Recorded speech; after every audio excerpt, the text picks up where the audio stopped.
और केंद्र सरकार की मिट्टी परीक्षण योजना के तहत खेतों की मिट्टी की जांच के लिए राजनांदगांव में 2 आधुनिक प्रयोगशालाएं संचालित की जा रही हैं। चालू खरीफ मौसम के लिए इन प्रयोगशालाओं में अब तक अनेक किसानों ने अपने खेतों की मिट्टी का परीक्षण कराया है। इनमें से एक किसान ने बताया कि मिट्टी परीक्षण से उसे अपने खेत के बारे में महत्वपूर्ण जानकारियां मिली हैं। हमन जांच करे के बाद हमन ला पता चलिस कि ये सब मिट्टी में ये खाद डालना है। तो अभी हमन ओकर बताए अनुसार हमन वो खाद के उपयोग ला करत हन, तेमें हमन ला अच्छा फसल मिला था।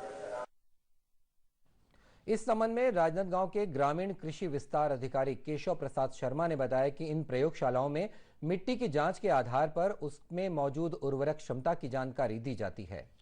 जांच के डालते हैं तो उसमें क्या है, लागत बहुत बढ़ जाती है। जिस तत्व की जरूरत नहीं है वो भी किसानों द्वारा खेती में डाल दिया जाता है, उसकी लागत बढ़ती है, उसको नुकसान होता है। यदि मिट्टी परीक्षण के अनुसार वो सिफारिश से उपयोग करेगा तो राशि बचेगी और फसल उत्पादन बहुत अच्छा होगा। जिले की सहायक मिट्टी परीक्षण अधिकारी रूपलता गुप्ता अग्रवाल ने बताया कि मिट्टी परीक्षण के बाद उसमें मौजूद विभिन्न तत्वों की कमी या अधिकता की रिपोर्ट दी जाती है। इससे किसानों को खाद के चयन में आसानी हो जाती है। का जांच कराते हैं तो हमको एक डॉक्टर एक रिपोर्ट कार्ड देता है।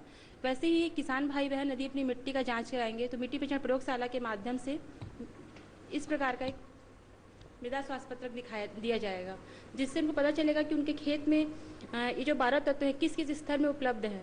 कि ये 12 तत्व में से ये हमारे यहाँ मुख्य रूप से पीएच है, नाइट्रोजन है, फास्फोरस है, ईसी है, पोटास है, zinc, iron, copper, manganese, boron और सल्फर की जांच होती है। तो किसान भाइयों को उनका जो खेती का जो मुख्य उद्देश्य कि मेरे खेत में कौन से पोषक तत्व तो किस मात्रा में है, मुझे कितनी मात्रा में देना है, उनका इसका बोध हो पाएगा। उन्होंने बताया कि इन प्रयोगशालाओं के शुरू होने से जिले के अनेक गांवों के किसान लाभान्वित हो रहे हैं। और बुलेटिन के अंत में मुख्य